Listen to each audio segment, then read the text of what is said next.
Inside Crime is produced by A Block Media. Law enforcement professionals know A Block Media is a partner they can trust.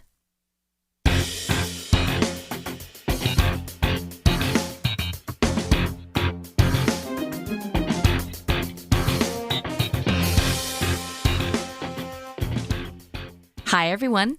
Welcome to Inside Crime. After 8 months without Major League Baseball, the games are finally back on this week. For baseball fans, it's been a long stretch since this last pitch of the 2019 World Series.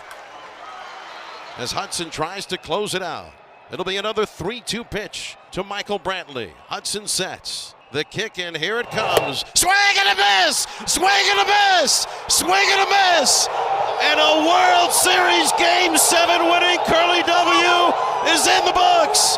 The celebration is on. The Washington Nationals are the world champions. That was a big moment for Nats fans, something we'll never forget here in the nation's capital. In today's episode, we talk baseball and get unique insight into crime investigations connected to America's favorite pastime. Eddie Dominguez is a former detective with Boston Police Department. He left his job to be one of the founding members of Major League Baseball's Department of Investigations, also known as DOI. Eddie co-authored a book about his time at the DOI called Baseball Cop. First of all, Eddie, I love the title of your book. How'd you come up with that? Baseball Cop. I think it captures what the book is about. I do too. Let me just talk about your history. How did you become a baseball cop? I was a Boston police detective. 2008 became a full-time job as a member of the DOI, as we call it, the Department of Investigations for Major League Baseball. What was your job? What was the objective of the team? We were formed after Senator George Mitchell was hired to do an investigation into Major League Baseball, primarily the use of performance-enhancing substances, but he took it upon himself. I'm not quite sure that the commissioner wanted him to look at some other issues that called into question the integrity of the game. I want to ask you, first of all, why did you write this book? As you go along in the book, there's plenty of crime. There's a lot of crime in it. I mean, you're not just talking about performance-enhancing substances. You're not talking about the hot topic right now in baseball, with stealing signs. Somebody that's interested in crime would go stealing signs. Come on, I agree with them, but I believe that stealing signs is going to be as troublesome to the commissioner's office as human trafficking. Baseball fans know there was a huge scandal not long ago, and I wanted to get Eddie's take on what happened. Just days after the 2019 season, a story was published in a magazine called The Athletic. It said that the Houston Astros had been cheating for years by stealing signs. An investigation by the MLB followed, and the commissioner reported that the Astros had in fact stolen signs in the 2017 and 2018 seasons. To the layman, what's sign stealing and what is the big deal here? What's going on? Well, the stealing signs goes back forever. Okay, if you're not a baseball fan, the pitcher throws a variety of pitches. Okay, and deception plays into being successful as far as throwing the pitch and the batter not being able to hit it. So it's an incredible advantage to the hitter, okay, to know what pitch is coming. What's coming up, of course. Exactly. So now they're using cameras, okay? They're putting cameras in center field. There's somebody sitting inside the dugout, okay, figuring out what the signs are, okay? And then telling the player what exactly the pitch is going to be. Baseball is really a chess game, okay? And it would be like if in a chess game, all right, you're playing somebody in chess and somebody's telling you what move the other guy is going to make before he makes it, okay? So now, it's not fair anymore. It's not, your mind playing against the other player's mind. But now before he's going to play what he's going to play. Yeah. And it's just not fair. And that's what's happening here. That's basically what's happening. You know what the other individual's going to do before he does it, by means that are not in the rules, and therefore you're cheating. Right. I love your analogy to the chess game, and I think people can understand that. In January 2020, MLB Commissioner Rob Manfred announced that the Astros would be fined $5 million, the maximum allowed by the MLB Constitution. The Astros would have to also forfeit their first and second round draft picks in 2020 and 2021.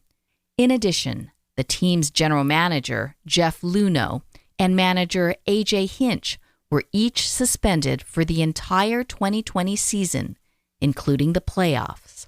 Then, just hours after Manfred's announcement, both Luhnow and Hinch were fired. What surprised many was that no players were punished.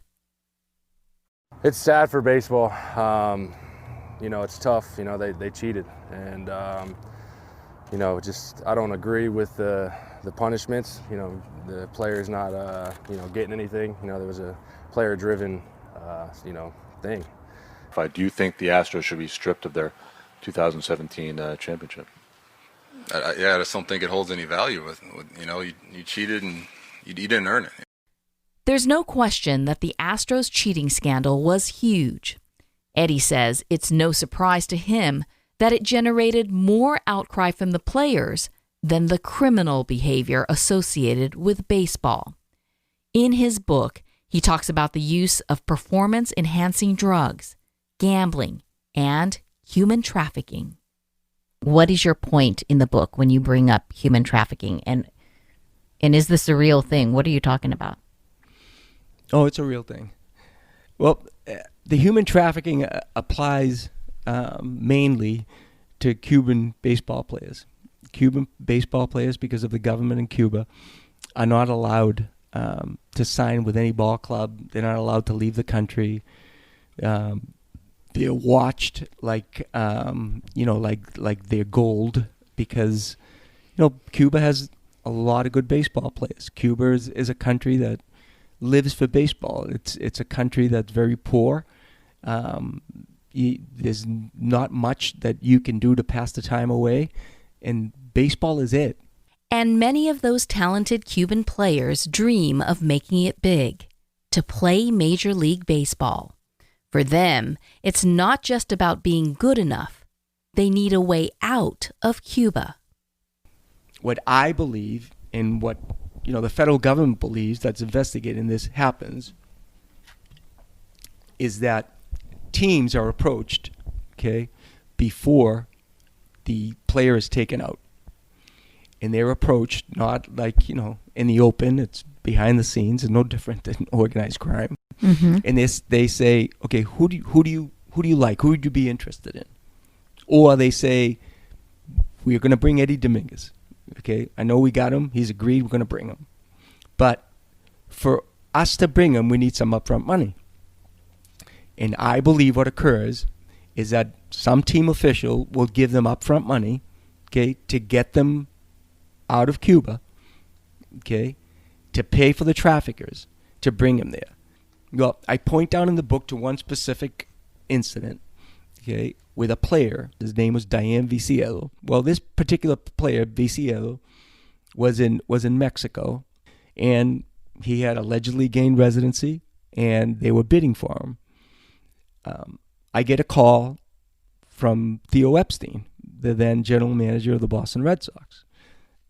And Theo Epstein tells me that there's something going on with the kid, and with the fact that the Chicago White Sox were offering about $2 or $3 million less than his team was offering. But the traffickers and the agent they had hired were adamant that he had to go to the White Sox. Eddie says it was obvious that the player was being forced to sign with the Chicago White Sox. He believed it was his big chance to finally prove that an MLB team was financing human trafficking. So I got involved in that investigation. I called my boss. My boss says, yeah, let's go with it. I started making phone calls to DEA agents assigned in Mexico, and they were getting a group together that were going to take this kid out. I had a telephone call with the kid and his father. I was able to obtain his phone number at the time, and it was all set. And then the next morning, I get a call, and it was Rob Manfred. And Rob Manfred was then second in command, basically told me, what the F are you doing? What do you think you're doing? Drop the investigation. And that was, to me, the beginning of the end. You were told to back off from this subject, this investigation, this arena. Is that right? He swore, and he said, stop this investigation. What I understood and what my bosses understood was, leave this alone. Remember Theo Epstein, the GM of the Boston Red Sox, revealed that his offer for that Cuban player was millions more than the Chicago White Sox had offered. Eddie says it was clear to him that traffickers holding the player in Mexico had made a deal with the White Sox. The minute I heard Theo Epstein telling me what it was, I knew what was going on because I had heard it, but I could never have proven it until now. And I got excited. I said, I'm talking about, a federal crime here. I'm talking about, teams being involved in human trafficking. We're going to blow this up. We're going to find out exactly what was going on. If we arrest these traffickers, we're going to know. And to me, this would have been a game changer. And to get that call, it was so depressing. Eddie was forced to drop the investigation. Ultimately, that player ended up with the Chicago White Sox. What is it you want people to know regarding human trafficking and its relation to baseball? These kids, they willingly left the country because they wanted to make a better life, but they had no idea, what they were going to have to pay in return for that.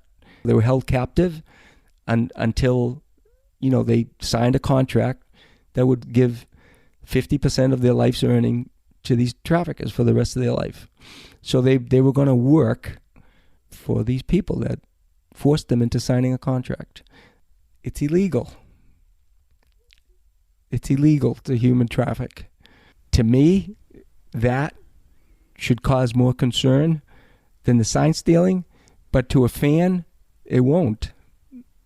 It won't. To them, and I get it. You're a fan, and you haven't seen what I've seen, so you want to remain a fan. I understand it completely. I wish I hadn't seen it. Eddie says he saw too much. After 6 years with the MLB's DOI, Eddie and his boss were let go. His book was published in 2018. Has MLB acknowledged your book at all? No, they keep on saying that I'm a disgruntled former employee.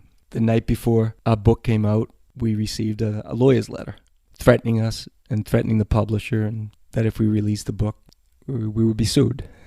We reached out to Major League Baseball and so far have not received a response. It's important to point out that you had help with this book. You had two writers who, as journalists, they have to source the information, check and double check. You're 100% correct. And Christian Redd and Terry Thompson, they're longtime investigative sports reporters for the New York Daily News. They wrote a million stories about baseball. And you're 100% right. They did their research, and everything that's in the book was definitely sourced. And, and you'll read in the book, there's quotes from DEA agents, there's quotes from prosecutors, there's quotes from FBI agents. If baseball, decides they want to sue me, well, they know where I am. I talked to Eddie for almost 2 hours and felt I barely scratched the surface. In the end, one thing that stuck with me was his startling conversation he had with an MLB scout. The international scout that I quote in the beginning of the book when I first started this, and I go to the Dominican Republic, and after speaking to them, trying to gain sources and information as to what goes on, he pulls me aside. We're having a beer, and he says, you sound like you're trying to do the right thing. He said, but you don't realize you're dealing with organized crime here. You're dealing with the mafia. And I laughed at him. And I said, get out of here, the mafia. Are you serious? You know the mafia? I've done undercover work with the mafia. With I know the what real mafia. Is. Yeah, with the real mafia. These guys aren't mafia. Well, I left with a different opinion after staying there for a long period of time. So just to be clear, you're making the comparison that Major League Baseball is its own mafia. They run the thing like if it was. That's it for this episode of Inside Crime. You can learn more about the baseball cop in our case files section of our website, www.insidecrime.org. Be sure to subscribe so you don't miss an episode of Inside Crime.